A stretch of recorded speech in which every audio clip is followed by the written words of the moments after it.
Basmalah yang dijadikan pembukaan oleh Al-Imam Ibnu Jama'ah menunjukkan kepada kita bahwa prinsip para ulama kita di dunia ilmu adalah tawakal kepada Allah, meminta pertolongan kepada Allah, dan mengembalikan segala urusan hanya kepada Allah Subhanahu wa ta'ala. Dan ini atmosfer dunia ilmu, hadirin. Kalau antum ingin masuk ke dunia ilmu, ingin datang dan aktif di kajian, ini prinsip yang harus antum miliki. Jangan bosan-bosan bertawakal kepada Allah. Selalu minta kepada Allah Subhanahu wa ta'ala. Dan ini terlihat dari berbagai macam tindak tanduk para ulama. Terlihat dari sikap-sikap mereka. Di antaranya ini, mereka memulai buku-buku mereka dengan Bismillah. Dan Bismillah artinya meminta pertolongan kepada Allah, minta keberkahan kepada Allah Subhanahu wa ta'ala.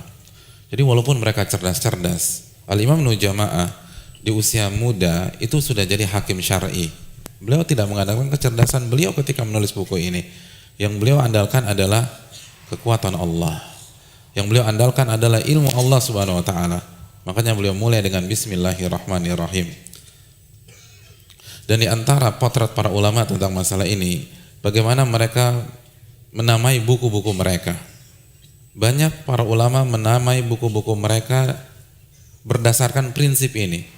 Prinsip tawakal, prinsip isti'anah. Dan banyak contoh masalah ini. Contohnya Al-Imam Ibnu Hajar ketika mensyarah Sahih Bukhari, judul apa yang beliau berikan ya untuk buku beliau? Fathul Bari. Fathul Bari. Apa arti Fathul Bari? Fat itu pembuka. Al-Bari salah satu nama Allah Subhanahu wa ta'ala. Itu judul buku, itu ada filosofinya. Artinya, saya tidak akan bisa menulis syarah Bukhari kecuali dibuka oleh Al-Bari Allah Subhanahu wa ta'ala. Dari judul buku aja sudah melambangkan ketawakalan seseorang. Dari judul buku saja sudah melambangkan ketergantungan seseorang kepada Allah Subhanahu wa taala. Al-Imam Syaukani punya buku tafsir, judulnya apa? Fathul Qadir. Al-Qadir adalah nama Allah Subhanahu wa taala. Jadi beliau ingin mengatakan, saya nggak akan bisa menulis buku tafsir seperti ini kecuali dibuka sama Allah Subhanahu wa taala. Secerdas apapun mereka nggak bisa. La haula wala quwata illa billah. Tidak ada daya dan kekuatan kecuali dengan petunjuk Allah Jalla wa ala. Di antara mereka ada yang istikharah sebelum mencantumkan hadis, sebagaimana yang dilakukan oleh Imam Al-Bukhari. Sebelum menyantumkan hadis istikharah, sebelum menyantumkan hadis istikharah, sebelum menyantumkan hadis istikharah. Jadi antum bayangkan, untuk satu buku saja ribuan kali beliau istikharah. Dia mau ngapain sih? Mau ke Singapura? Enggak, nyantumkan hadis, jelas-jelas syar'i, jelas-jelas sebuah ibadah. Tapi khawatir kalau saya mengandalkan kecerdasan saya, jangan-jangan salah menyantumkan, babnya sama hadisnya nggak nyambung, atau mungkin hadisnya bermasalah, hadisnya beliau pikir sahih jadi lemah.